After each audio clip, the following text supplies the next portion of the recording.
Before we begin, we dare you to hit that subscribe button and check the description for goodies.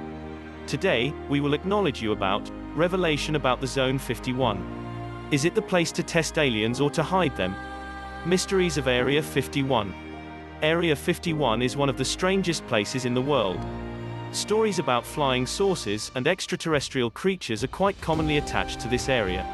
Located in the middle of Nevada, your dreams take flight into something bizarre here at Area 51.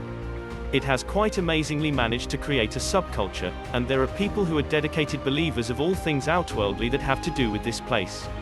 UFO buffs can sometimes have some outlandish theories bordering conspiracy, and we have heard them all. Other than the conspiracies, here are some facts that will give you goosebumps for sure.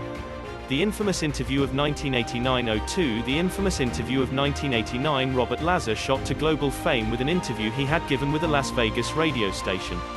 Robert or Bob Lazar claims that he worked at Area 51, and that he knows for sure all about its clandestine extraterrestrial activities. He claimed it to be a place where the extraterrestrial is studied and, in fact, the area, according to Lazar, housed alien aircrafts. This when Area 51 got exposed in the public eye for the first time. Started for military activities. Area 51 is not a new place, it has been around for a long time. The area was first developed in 1955 for military work. It was deemed as an ideal spot for testing the U-2 training pilots. The U-2 aircrafts were developed within 8 months.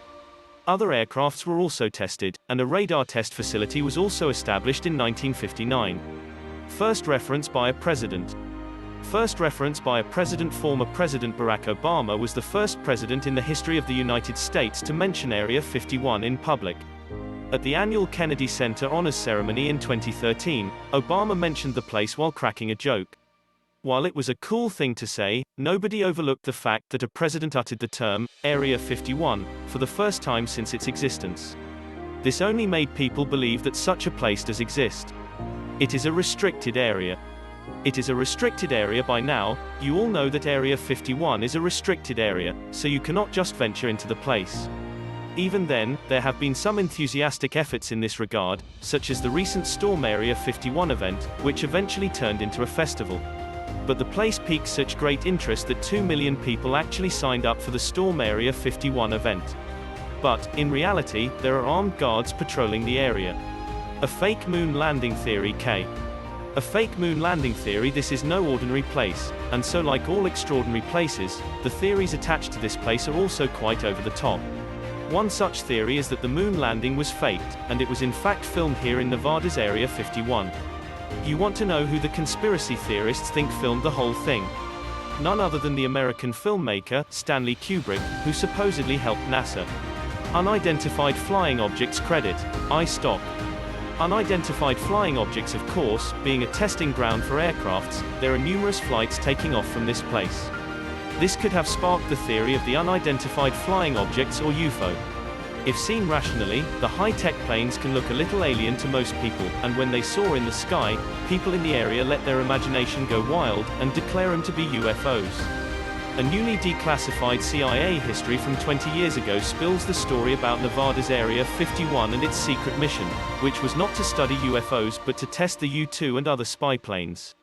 The CIA's story about the legendary test site is contained in the Central Intelligence Agency and Overhead Reconnaissance, the U-2 and Oxcart programs. The document was approved for release in June, with just a few remaining redactions, in response to a Freedom of Information request filed by George Washington University's National Security Archive back in 2005. Much of the material was already known to Area 51 aficionados. Nearly all of the newly released information is already in my books, British author Chris Pocock said in a commentary distributed by the National Security Archive. But the fact that Area 51 is explicitly mentioned in a publicly available document is nevertheless notable. It marks an end to official secrecy about the facts of Area 51, Jeffrey Richelson, a senior fellow with the National Security Archive, told the Las Vegas Sun. It opens up the possibility that future accounts of this and other aerial projects will be less redacted, more fully explained in terms of their presence in Area 51. Thank you for watching this video, we hope you enjoyed it. Don't forget to hit that subscribe button and have a look in the description for goodies. Cheers.